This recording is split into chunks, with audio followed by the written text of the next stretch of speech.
Tervist ja alustame siis andmetarkuse võrgustiku 19. webinariga. Ja siis tänaseks teemaks on siis, kust tulevad andmed, toiteväärtuse, tervise, toitumisalaste väidete ning tervisemõjude kohta. Ma natukene võib-olla siin teeks ka sissejuhatust siis meie võrgustikust ja räägiks võrgustikust endast. Et andmetarkuse võrgustik on selline avatud ja mitmekesine professionaalidest koosnev võrgustik, mis ühendab siis andmehuvilisi ja spetsialiste erinevatelt elualadelt ja sektoritest. Meie ootus on, et me kõnetaks nii andmehuvilisi kui siis ka valdkonna eksperte ja me loodame, et me aitame andmekirjaoskust arendada nii organisatsioonide, ettevõtete kui ühenduste seas. Ja ootame siis ka liituma teid meie LinkedIni grupiga, kus on juba meil siin üle 500 liikme. Seal me jagame siis tulevate webinaride infot ja ka muud infot. Ja võib-olla siis ongi kõik. Ja küsimuste osas, et ma kohe annangi sõna Rainile, kes siis jätkab siis tänase teemaga, aga et kui teil on küsimusi, siis saate siin selles KV või Q&A aknas siis need küsimusi esitada ja siis lõpus siis Rain saab siis nendele vastata. Aga ma nüüd annangi sõna Rainile ja palun. Aitäh! Tere siis ka minu poolt. Räägime siis täna erinevatest andmetest. Panime 3 sellist põnevat teemat kokku, et annan nendest kiire ülevaate ja siis kindlasti pärast, kui mingi teema huvitab rohkem, saab sellest tulevikus nagu veel põhjalikumalt rääkima. Aga alustame siis sellest, et ma kõigepealt tutvustan ennast, et minu seos siis toiduga on selline, et päeval olen ma siis toiduteadlane.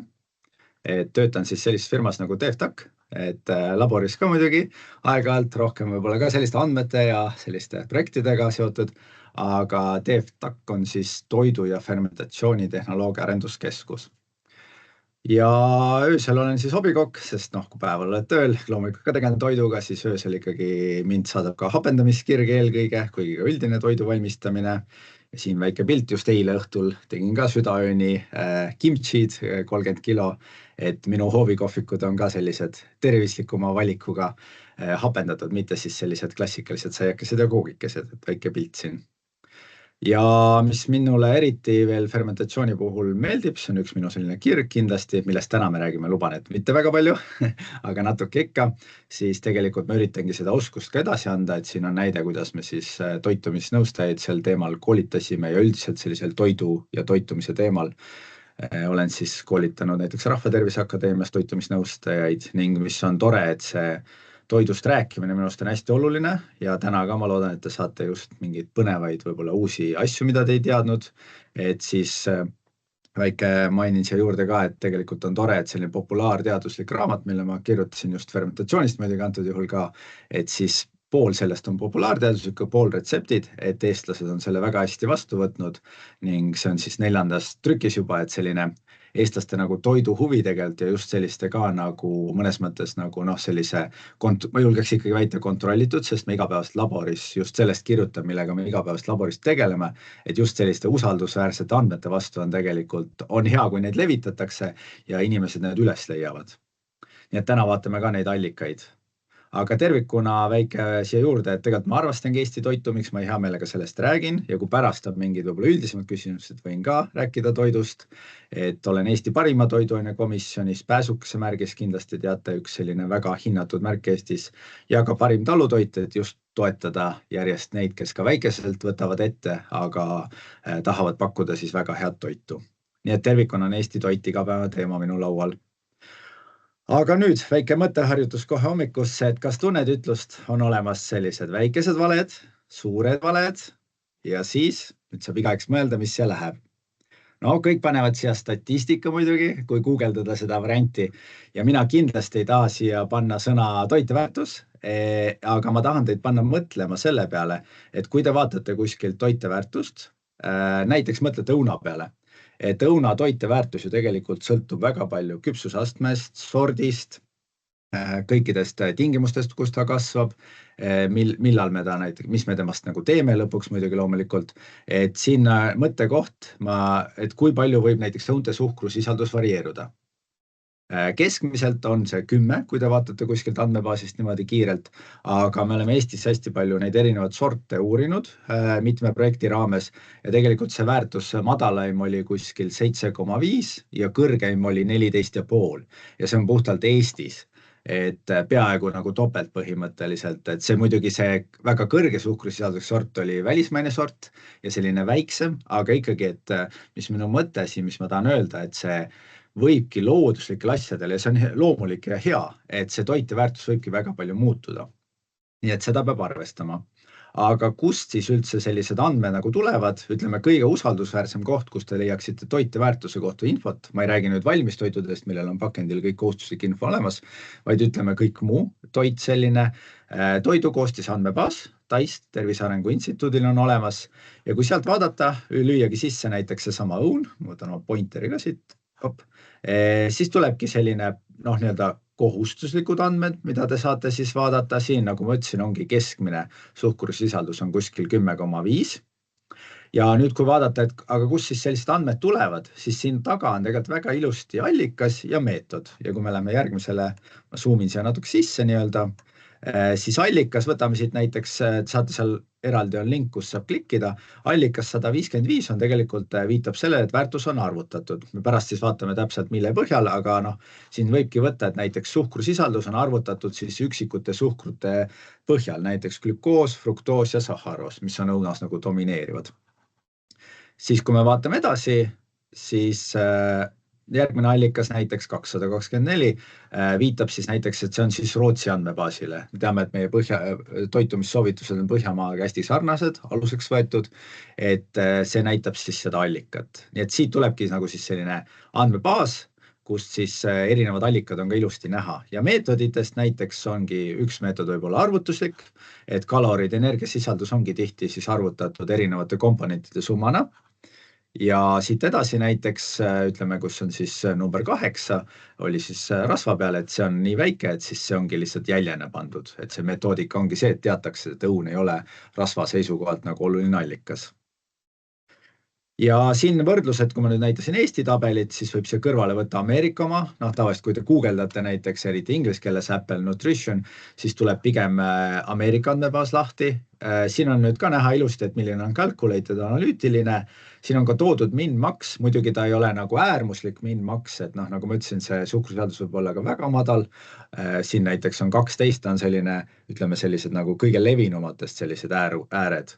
Ja siin on näha, millal ta on viimati info lisatud ilusti ning mis ongi siit ilusti näha, et see, mis ma rääkisin suhkrust, kui me nüüd vaatame näiteks fruktoosi või glükoosi, siis 246 allikas ongi siis, et analüüsitud Tai tellimusel erinevate Eestis nii-öelda akrediteeritud laborite poolt. Ehk siis ongi erinevaid nii-öelda sorte näiteks või siis õunu analüüsitud. Mis ongi nagu selles mõttes positiivne ja mida ma siis siinkohal veel ütleksin, et toiteväärtusel ikkagi, kui me räägime siin enda Eestis toitumisest, siis õigem oleks sellisel juhul ikkagi võtta algallikaks nii-öelda arvutustel näiteks Eesti nii-öelda Nutridata tabel. Et see oleks väga oluline. Et siia ka siis pidevalt need andmed lisanduvad ja täienduvad.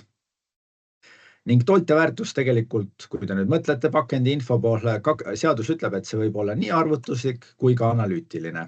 Te olete kõik kindlasti seda mingil pakendil näinud, siin on mul punasega tähistatud see, mis on kindlasti kohustuslik, mida peab alati pakendile esitama ja siis rohelisega on tähistatud see, mis on vabatahtlik. Muidugi siin juures tuleb rõhutada, et näiteks vitamiinide ja mineraalide puhul nad peavad ületama teatud protsendi, 15% päevasest vajadusest peab olema vitamiini või mineraalaineid, et neid tohiks üldse pakendile panna ja neid siis ka mainida. Jookide puhul siis on protsent 7,5. Et seal seadus ütleb tegelikult päris rangelt, et see ei tohi nagu alati ka neid välja tuua, kui nad ei ole oluline allikas. ja mis siis ongi, et tegelikult võib see olla arvutuslik, et tegelikult kui me näiteks teeme toidu, mida, näiteks pannkoogi, et siis me saame tegelikult Excelis põhimõtteliselt kasutades näiteks toitumise andmebaasi kokku lüüa selle toiteväärtuse ja seda võib kasutada. Loomulikult on alati hea ja ettevõtted eriti alguses, kui nad uue tootega tulevad, teevad ka kõrvale analüütilise analüüsi, aga miks ei ole seda võimalik alati igast partiist teha, kuigi nagu ma ütlesin, et noh, see on loomulik, et looduses õuna, kartuli, porgandi, suhkrusisaldus, kiudainete sisaldus varieerub, see on täiesti normaalne. Aga ütleme siis miinus, miks seda kogu aeg teha ei saa, on see, et see on kulukas. Et kui me nüüd vaatamegi Labrise hinnakirjast, mis on ka arusaadav, kuna siin on päris palju analüüse, et selles mõttes on kõik on arusaadav, aga lihtsalt tõesti kahjuks ta on nagu kulukas, et muidu oleks ülipõnev, ma tean ka minul isiklikult võib-olla keegi teeb mingid kodus mingid väikepartiid, teha pidevalt sellist analüüsi, aga kuna see on väga kulukas, siis on mõistlik tegelikult neid andmeid teha arvutuslikult ja tihtipeale ongi siis Nutridata alusel saab teha sellise arvutusliku. Loomulikult tööstuses tulevad iga toorainega, näiteks jahukotiga, suhkrukotiga tuleb kaasa spetsifikatsioon, kus on kirjas seesama toiteväärtuse info kõik, aga mitte alati ei ole see ka nagu fixed, seal ongi ka selline average ja seal on siis vahel on isegi range, kui on range, siis sa arvutusse võtad jälle keskmise. Aga ütleme, suurtel partiidel on ikkagi ka analüüs juurde pandud mingitele kindlatele väärtustele. Nii et see kõik ongi selline kombineerimine nendest. Ja loomulikult sellega tekib ka kõrvalekaldeid, siis ongi eraldi, loomulikult on seaduses kirjas, kui suur võib olla see kõrvalekalle, et kui te vahel mõtlete ka, et noh, pakendil on info olemas, et loomulikult seal võib kõrvalekalle. Kõik teavad, et kui on pakendi mahust või kaalust juttu, siis tavaliselt ettevõte pigem paneb natuke rohkem, väga palju rohkem muidugi ei tasu panna, sest siis see on juba kulu ettevõttele, aga tavaliselt ikkagi seal 1%, sõltub muidugi pakendi suurusest, ütleme siis natukene pannakse ikkagi rohkem, vähem ei riskita kunagi, aga siin on siis näha siin tabelis, et millised on need kõrvalekalded, mis võivad olla lubatud, kui te pakendit loete. No võtame näiteks suhkur on kindlasti selline kõige põneva teema inimeste jaoks. Kui meil on suhkrut tootes alla 10 grammi, siis meie lubatud kõrvalekalle on pluss-miinus 2 grammi. Ja samamoodi võime vaadata rasvaga, et kui on näiteks ütleme, siis on väga rasvane, üle 40, siis meil on lubatud pluss-miinus 8 grammi kõrvalekalle. Siia juurde ma muidugi lisan, et siin on üks mida tuleb tähele panna, erand või selline eraldi tabel on täiesti, ma ei hakka neid kõiki tabeleid näitama, aga seal on veel, et mis on hästi oluline, kui te väidate midagi, näiteks te väidate, et teie toit on vitamiinide, näiteks kas või C-vitamiini allikas, siis need kõrvalekalded muutuvad, et see kui ta on nagu positiivne, et vitamiinid ja mineraaltoitainete sisaldus on positiivne, siis see ülemine pluss jääb samaks, aga miinus ehk siis vähem ei tohi seda head asja olla. Ja näiteks rasvade või näiteks küllastunud rasvhapete puhul on vastupidi, et see, kui te ütlete, et teil on vähe rasva näiteks, seal on teatud väited, kuidas saad kasutada vähendatud rasvasisaldusega, siis see plusspool muutub hästi väikseks, ehk siis mõõtemääramatus ainult, aga miinuspool võib jääda sama suur, ehk siis sul tohib vähem olla, sest küllastunud rasvhapetega pigem on ületarbimine, näiteks ka sool on see näide, et see miinuspool tohib jääda, aga siis sul ei tohi nagu rohkem olla, et siis sa tohid seda väidet kasutada. Et sellised kõrvalekalded on, nagu ma ütlesin, et andmed tulevad kas arvutuslikult või mõõdetult, aga loomulikult tänu looduslikule varieeruvusele tegelikult kõrvalekalded tulevad. Ja kes siis kontrollib seda? Põllumajandus- ja Toiduamet kontrollib meil seda, aga nagu näidatud oligi, üks analüüs oli päris kallis, nii et pigem tehakse pistelist kontrolli ja sellist kategooria põhist. Et siin on üks näide eelmise aasta lõpu uuringust, päris niisugune põruta pealkiri oli iseenesest, et ligi pooled uuritud väikelastele mõeldud toidulisanditest, nüüd ma räägin toidulisanditest, ei vastanud nõuetele. Ja siin oligi siis probleem selles, et eelkõige vitamiinide sisaldus üldjuhul ei vastanud nõuetele, ehk siis oli vähem kui lubatud ja nagu ma ütlesin, seal oli ainult mõõtemääramatuse miinus tohib olla, mitte nii suur kõrvalekalle nagu eelmises tabelis, sest kui on väide ja toidulisanditel on, ja toidulisanditel on ka need hälbed erinevad, et siis tegelikult see oht on päris suur. Et kui sa ise ei kontrolli väga rangelt ja milles kõige suurem probleem selle uudise valguses oli see, et ei arvestata tihtipeale säilivusajaga, et tegelikult toidul on nii, et toidul on parim enne või kõlblik kuni. Ja kui me nüüd väidame, et seal on, ma ei tea, vitamiini rohkem, siis see peab olema tegelikult selle säilivusaja lõpus. Et see on hästi oluline, et kui ma alguses tean, palju ma sisse panen, ma pean arvutama ka koefitsiendi, kui palju see väheneb säilivusaja jooksul. Ja kui seda ei tehta, siis tekibki selline olukord, kus need ei vasta siis nendele nõuetele. Pärast saate sellest uuringust vajadusel siis täpsemalt internetis lugeda, seal oli ka toodud välja, millised tooted, ma arvan, et mõned teile kindlasti on ka tuttavad. Ja loomulikult siis tuligi nii-öelda ettekirjutus ja nad pidid üle vaatama oma partiid ja need korda tegema. Aga liigume siit edasi toitumise ja tervisealaste väidete teemale, et kui nüüd toiteväärtuse kohustuslik osa on paigas, siis on võimalik sõltuvalt nendest kasutada toitumis- või tervisealaseid väiteid. Siin on üks näide tootest, millega me oleme ise ka koos töötanud Terega, mis siis võib lugeda toitumis- või tervisealaseks väiteks. Kiudained on toitumisalane väide, et siin on siis rohkelt kiudaineid ja ka D-vitamiini allikas näiteks võib lugeda. Laktoosivaba ei loeta toitumisalaseks väiteks, see on lihtsalt nagu vaba, see on lihtsalt nagu info toote kohta. Aga kiudainete rikas on siis näiteks selline, mis siis lugeda selleks. Ja tervisealased väited on siis mingid konkreetsed väited, mis on väga konkreetselt seaduses kirjas, ma kohe ka näitan, mida siis võib öelda konkreetselt mingi toitainest sõltuvalt. Toome siia mõne näite. Need on kõik kirjas, kõik need toitumis- ja tervisealased väited Põllumajandus- ja Toiduametil. Loomulikult need on Euroopa üldised meil reglementeeritud, aga need leiab väga mugavalt sellelt lingilt, aga ma panin mõned siia näiteks, et siis oleks selgem aru saada. Et need on kõik määruses ilusti kirjas, välja arvatud siis väikelaste, see on eraldi. Et võtame näiteks, seal on pikk list, võtame näiteks magneesiumi. Teil on siis magneesiumit, nagu ma ütlesin, nii, et teda võib tuua välja allikana ja siis saabki näiteks kirjutada, magneesium aitab vähendada väsimust ja kurnatust. Nüüd ei tohi öelda, et see toit, et see jogurt aitab vähendada väsimust ja kurnatust, vaid sa pead ütlema, et magneesium aitab vähendada väsimust ja kurnatust, mis on siis selle toidu sees. Et see on hästi oluline, selle vastu vahel kiputakse eksima, et kui teil on mingi jook, mis on, ma ei tea, kurnatuse vastane, siis tegelikult sa ei tohi niimoodi otseselt öelda, vaid sa pead ütlema, et selles joogis olev magneesium aitab vähendada väsimust ja kurnatust. Ja nendega ei tohi ka väga loominguliselt ümber käia nende sõnastustega. Panen siia veel mõned näited. Raud aitab kaasa hapniku normaalsele transpordile kehas, et täiesti arusaadav. Järgmine näide on võib-olla selles mõttes huvitav, et kõik teavad, vitamiin C on hea. Ja vitamiin, aga see väide, mida võib siis näiteks kasutada, seal on palju väiteid vitamiin C kohta ja teistele ka, mis ma mainisin. Aga siin näide, et vitamiin C aitab kaasa kollageeni normaalsele moodustumisele, veresoonte normaalseks talituseks. Üsna pikk ja lohisev, aga siin ei tohi nagu ka seda kuidagi niimoodi kattida, et jätta ära see tagumine osa näiteks. Seal on küll erinevad väiteid ja mis eriti, miks ma selle näite tahtsin tuua, on see, et kus kollageen on väga popp, inimesed hullult armastavad tänapäeval kollageeni ja ta nagu selle toodetes müüb, aga tegelikult kollageeni kohta ühtegi ametlikku tervisealast väidet selles registris ei ole. Et kollageeni sa võid välja tuua tema sisalduse tootes, nii nagu sa tood mõne teise aine sisalduse, aga ühtegi tervisealast väidet kollageeni kohta tegelikult ei ole. Et see on nagu oluline meeles pidada. Ja kui te vaatate mõnda toodet, kus on, siis tõenäoliselt see väide on midagi sarnast. Või siis on eksitud selle vastu, et ta kuidagi, ma ei tea, paneb juuksed paremini kasvama või midagi sellist. Et see on nagu ametlik see, et ei tohi niimoodi kirjutada.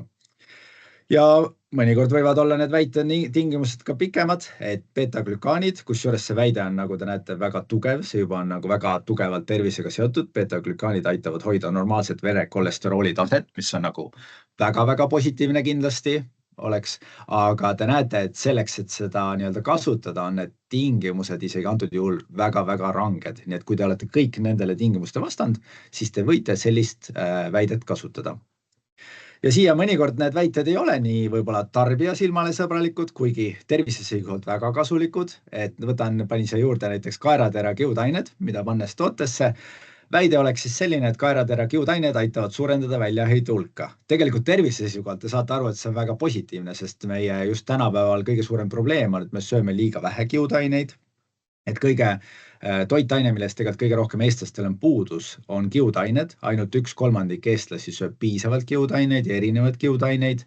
Aga peame ikkagi mõtlema, et tõenäoliselt selline väide pakendil ei ole just kõige isvaratavam.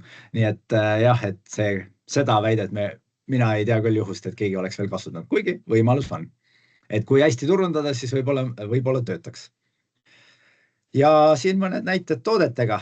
et siin ongi siis meil jälle koostöös arendanud, aga ongi kiudaineallikas, C-vitamiini allikas ja nüüd ongi väide on karbis üle miljardi elusa piimapäbakteri. Et selline väide on tegelikult lubatud, sest see on kontrollitud, aga see ei ole otseselt toitumis- ja tervisealane väide ja sest see ei seostu kuidagi tervisega, see on lihtsalt väide, et seal on, nii nagu ma ütlesin, laktoosivaba, see on ka fakt, et kui see on tõestatud, siis seda võib kirjutada, aga see ei ole otseselt tervise või toitumisalane väide.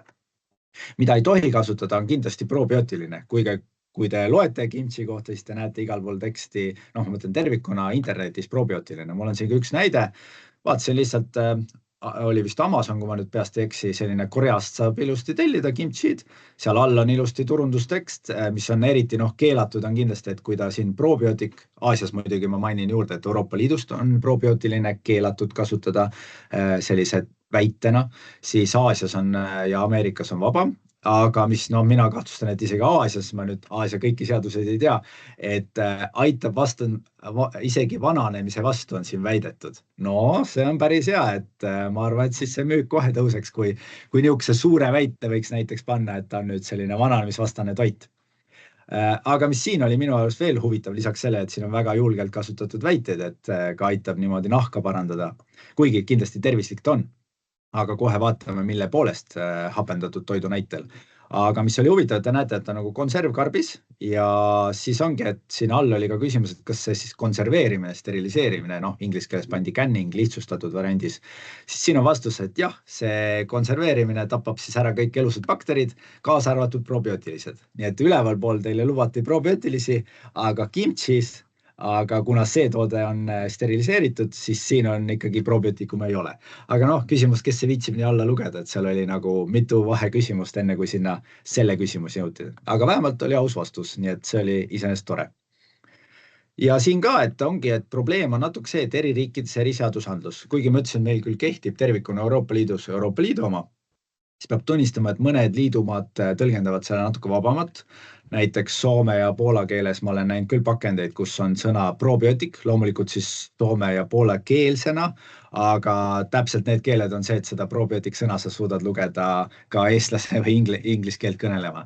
Ja siin ka ma ütleks, et on piiri peal, kuigi tõenäoliselt on nagu okei selline gut health'ist rääkida, kuna nad sisaldavad eluskultuure, nagu ma ütlesin, aga selle kimchi natuke probleem on see, et ta on ka steriliseeritud, teda müüakse tavariiulil ja milles on siis trikk, et steriliseeritakse ära kõik olemasolevad bakterid, aga lisatakse ühte bakterit, kes on selline väga tugevalt nagu stabiilne, nii et Bacillus coagulans, et tema on sellise spoore moodustav ja siis ta püsibki selles tootes, nii et otseselt ei ole nagu vale, aga ta ei ole nagu päris see, et kui me räägime sellest elusast kimchist, kus on miljardeid piimhappebaktereid ja erinevaid, kes toetavad meie sooletegevust, me kohe hakkame ka vaatama neid erinevaid baktereid, toetavad meie mikrobiomi, siis siin on ainult ühte bakterit lisatud ja see ei ole ka kimchis selline traditsiooniline bakter, et ta on nagu eraldi lisatud pärast. Aga seda ma tunnistama päris raske ka niimoodi tavatarbijal kindlasti nagu eristada ja siin on ka selline tervisele viitav, sellele soolestiku tervisele viitav, et siin on nagu selline natuke piiri peal, kuigi pigem ma julgeks väita, et selles mõttes õige. Ja teine näide nüüd ongi Activia, tuntud bränd, aga üle maailma müüdav. Siin on Natural Probiotics, aga see on selles mõttes siin lubatud, sest see oli mul internetist valitud Araabia maade pakend. Nii et siin on nagu selles mõttes kõik korrektne. Ja kui me vaatame nüüd Eesti näidet, kus ongi me koostöös Jeff Lundeniga töötasime välja sellist tervisekausi, kõik need tekstid ja väited on meil PTA-ga kooskõlastatud Põllumajandus- ja Toiduametiga, kes sellega tegeleb järelevalvega, siis märgistusjärelevalvega. Ja siin ongi siis näiteks, kuidas siis neid piimahappebaktereid ikkagi välja tuua. Me oleme ka siia kastmesse lisandunud piimahappebaktereid. Ei tohi öelda probiootik, kuigi nad, ütleme, kui nad oleks probiootikumi sees, selle toidulisandi sees, siis neid võiks müüa probiootikumina, aga kuna me räägime toidust, mitte toidulisandist, siis siin tuleb tuua välja lihtsalt bakteri nimetus. Ja peab tõestama, et on teatud koguses siis sellest kastmes. Lisaks on siis mineraaltoitaineid, vitamiine ja kiudaineid ja valku, nagu ma ütlesin, ja kalorid on välja toodud ning siin on siis näiteks ka tervisealased väided, kaltsiumi ja fosfori kohta on ilusti välja toodud. Nii et tegelikult see on hästi rangelt reglementeeritud, lisaks siis pakendile on tegelikult väga rangelt reglementeeritud ka kõik muu reklaam, Ka kodulehtedel ei tohi kuidagi ilustada neid tekste, et see on nagu hästi oluline meeles pidada. Ja nüüd liigumegi minu viimase teemani, mis ma tahtsin näidata, oli tervisemõju uuring, et natuke on veel aega. Tervisemõju uuringud algavadki siis, esimene küsimus on, et kuidas uuritakse üldse toitude tervise mõju. Noh, kuna meie, nagu ma ütlesin, kiudained on hästi fookuses, siis meie keskendume eelkõige mikrobiomile, et tegelikult ei ole see keeruline. Selleks on vaja võtta fekaaliproov, tänapäeval on see nii mugav, et tegelikult saab võtta sellise vatitikuga lahusesse ja saata isegi postiga. Aga mida me siis peame kõigepealt mõtlema, et küsimus, kas on olema tervislik toit. Te ilmselt teate vastust, et tegelikult ei tohi toite liigistada tervislikuks ja mittetervislikuks, vaid kõik sõltub eelkõige kogusest. Aga mida me tervisemõju uuringus tahame näha, on see, et kuidas see toit siis tervist mõjutab. Ja mikroorganismide ja inimese tervis ma kiirelt räägin ette, et mikrobiota on siis kindlas keskkonnas elutsev mikroorganismide kooslus, et inimese kehas on mikroorganismi 99% on tegelikult bakterid ja 99% elab seedekulglas. Et sellepärast see soole mikrobioom ongi hästi oluline. Ja miks see meid nii väga mõjutab, on see, et hinnanguliselt 80–90% haigustest, ma ei räägi nüüd traumadest või sellistest eraldi nähtusest, aga ütleme selline keskmiste haigustest, on seotud soolestiku mikrobiomiga. Ning 90% serotoniinist toodetakse soolestikus. Et kui ma küsin inimeste käest, mis on õnnelikuks tegev toit, siis inimestel tuleb esimene asja meelde šokolaad, millest on hästi palju räägitud, aga tegelikult minu vastus on siin kimchi või siis üldiselt hapendatud toit. Et kui te näete, et 90% serotoniinist toodetakse tegelikult soolestiku bakterite poolt. Ja ta kaitseb ka põletiku eest, soodustab seedimist, samuti erinevate ühendite, mikrotoitainete nii-öelda sünteesi ja immuunsüsteemi toetab, mis seostub siis selle haigustega. Ning soolestik ajutelg, et bakterid tegelikult mõjutavad meie tuju, käitumist ning vaimset tervist, mis on tänapäeval võib-olla rohkem isegi esile toodud vähemalt fookuses kui varem. Ja tegelikult see ei ole mingisugune nagu ulmeasi, vaid tegelikult selleks on olemas väga selge kanal, uitnärv. Ma sellel pikalt ei peatu, aga tõesti nad on võimelised saatma signaalmolekuli siit soolestikust, need saavad bakterid meie aiu ja sellega nad siis mõjutavadki meid. Et vahel ma teengi nalja, et kas teie valite selle toidu või bakterid suunavad teid toitu valima. Et kui te olete juba mitu nädalat kimchit söönud, siis võib-olla need bakterid suunavad teid järgmist kimchit ostma. Ma kohe toongi sellest näite, et tervisemõju uuringu algustel mul oli sama probleem, et kas fermenteeritud toit on tervislik, ma muidugi teadsin ja ütleme üldiselt tervikuna või uskusin sel hetkel, enne kui ma ise seda analüütiliselt lähenesin, kirjandusest loen, et on tervislik. Aga küsimus, mille poolest, et ma tegin hästi palju ise neid fermenteeritud toite, aga milles oli probleem, et see fermenteeritud toit oli jube kallis, et see on väga hea kimchi muidu poes, aga ta on väga-väga kallis, et peaaegu 10 eurot 400 grammi eest. Ja siis mõtlesimegi, et kuidas suurendada kättesaadavust, lähenesime sellisele firmale nagu Kadarpiku Eestis, kes on väga tubli näiteks kapsab organikasvataja Eestis, ning spoilerina lõpuks selle koostajana tekkiski selline toode nagu kimchi ja palju mõistlikuma hinnaga kui eelpool toodud näide, et see 300 karp on alla 3 euro praegu, kui ma eksi, kuskil 3 euro kanti, et selline taskukohasem kindlasti võrreldes sellega, mis turul on. Ja nüüd kiirelt ma räägingi viimasena sellise, kuidas me siis testisime, et kuidas see töötas. Et me kogusimegi siin ka siis hästi palju terviseandmeid, loomulikult seal on eetikakomisjon luba selleks, et koguda neid andmeid, sõltub ka terviseandmete tüübist, et Tai eetikakomisjon andis selleks loa, aga see uuring toimuski siis fermenteeritud köögiviljade tarbimise uuring näitel ja kui me uuringu välja kuulutasime, siis kusjuures väga suur huvi oli osaleda, et üle 400 inimese soovis osaleda. Kahjuks loomulikult eelarvistel põhjustel, kuna need uuringud on ikkagi kulukad, et siin toetas meid siis PRIA, et muidu ma pean tunnistama, et raske on ettevõttel leida nii palju raha sellise väga põhjaliku tervisemõju uuringu jaoks. Et siin osales siis 65 inimest ja milles siis uuring seisnes, et meil oli 5 analüüsipunkti, need on siin tähistatud ja me võtsime pärast baastoitumist analüüsipunkti, analüüsiks oli siis fekaaliproov, mikrobioom, kehakoostisanalüüs ja ka toitumise küsimustik ja enesetunde küsimustik. Ja siis nad osalesid sellises 3-nädalases tsüklis, kus esialgu nad sõid mitte fermenteeritud köögivilju ja siin sõid fermenteeritud köögivilju. Ning see toimus astmeliselt, et keha kohaneks nii-öelda selle väikese muutusega. Esimene nädal 50 grammi, teine nädal 100 grammi ja kolmas nädal 150 grammi. Ja samamoodi fermenteeritud, eriti kuna seal mõne jaoks oli võib-olla siis selline nii-öelda selle toituse muutus nagu väga tugev. Ja kiirelt vaatame paari tulemust, kuna aeg hakkab otsa saama, tulevikus võib sellest põhjalikumalt sisse süveneda, aga esimene küsimus alati on, et kas need bakterid, kes seal tootes on, jõuavad tänu meie happelisele maole, kõik see seedesüsteem on sapphapped, jõuavad meie ka mikrobiomi proovi, ehk siis meie soolestikku.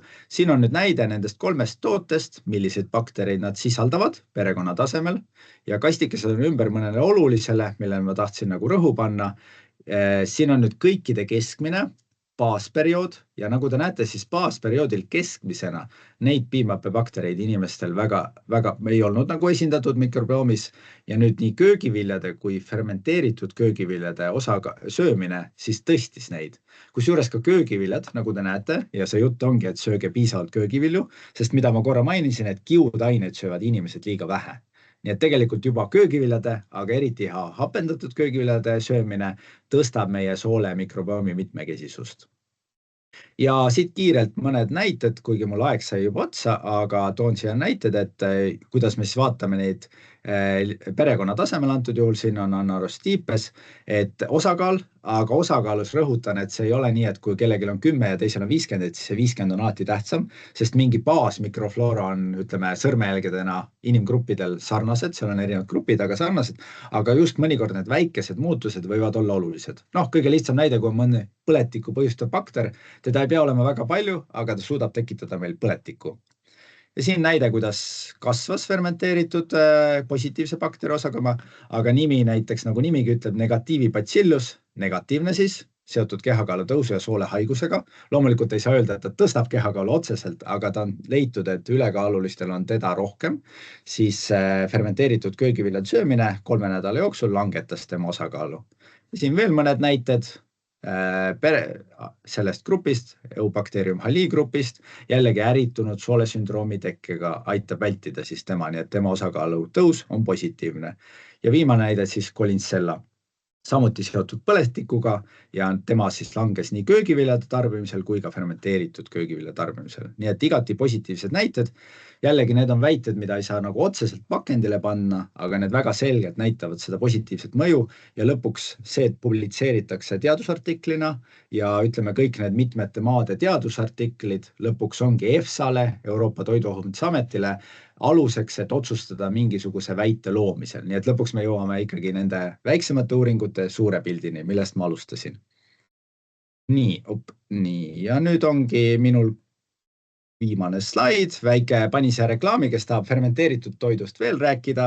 Kuna ma eile just kimtsit palju tegin, siis võite, kes satub Tallinna kandis, Nõmme kandis elab, siis võite tulla Sõbra tänava laadale, saate fermenteeritud toidust rohkem rääkida ja maitse. Tavaliselt ma pakun loengus ka maitsta, kahjuks meil on täna webinar, et ma ei saa pakkuda, aga kes soovib, siis saab tulla läbi ja ma alati hea meelega räägin nendest teemadest põhjalikumalt. Nii et mina tänan, siin on mul veel mõte, kui mõtlete, kas fermenteerida või mitte, eriti kui teil kapsas näiteks külmikus on jäänud seisma, siis siin on väike näha, et ma olen oluliselt noorem, et ma juba bakalaureuse ajal tundsin selle teema vastu huvi ja sellest ma võin alati huvilistele pikemalt rääkida, et siin minu mõte ongi, et hoolitsege oma väikeste allüürnikute eest, sest nagu te nägite, nemad mõjutavad teie tuju või nagu teie olemust, teie tuju, teie stressitaset väga-väga palju, me vahel isegi alahindame seda. Aga aitäh, nüüd ma hea meelega võtan küsimusi. Jah, aitäh sulle, Rein, et väga huvitav ettekanne, et pani mõtlema sel teemal. Siin küll meie selles küsimuste-vastuste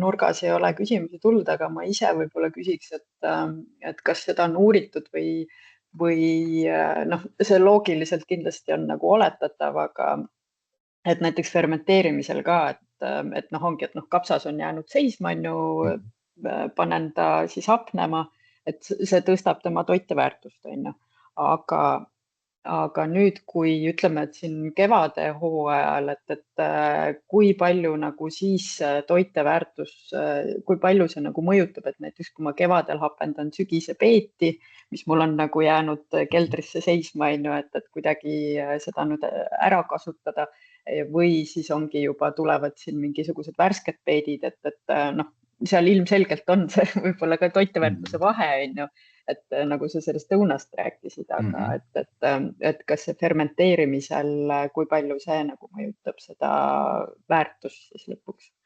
Ja pigem ma ütlekski, et ongi siis isegi ongi, et fermenteerimine tõstab selle toiteväärtust, et ütleme kapsast tervikuna, isegi kui ta on säilinud üle talve, kevadeni, siis tema positiivsed just eelkõige kapsa kõige positiivsed ongi need kiudained, et köögiviljade mõttes kiudained, et vitamiine seal kindlasti vaikselt ajas väheneb, aga kapsast me üldiselt ei loegi selleks suureks vitamiinide allitaks, eriti kuna me tavaliselt lisame teda toitu ja kuumtöötlema. Aga just see tema positiivne pool, isegi selle kevadisel kapsal on pigem olemas, aga kuidas seda veel tõsta, ongi see, et seda näiteks fermenteerida, sest ka maitseomadused muutuvad. Ütleme, et see kaua seisnud kapsas ei ole võib-olla ka maitset nii ja tekstuurilt ei ole nii hea.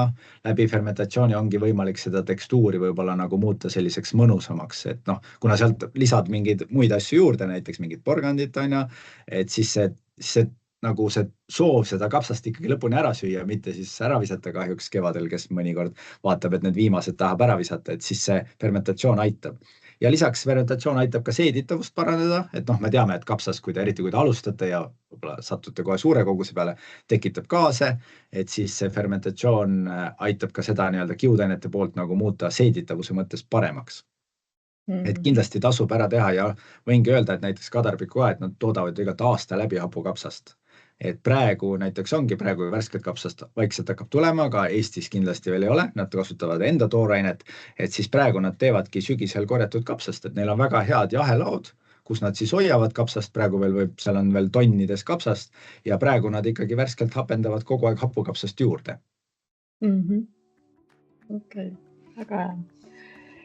Aga jah, et siis siin aega on ka meil läbi, et võib-olla siis lõpetame ja siis ma arvan, et siin sügisel võib-olla jätkame mingi teemaga veel süvitsi, et lähme nendesse andmetesse võib-olla natuke sügavamale, et siis, aga jälgige jah meid seal LinkedIni grupis, et sealt jagame infot. Aga aitäh ja järgmise korrani!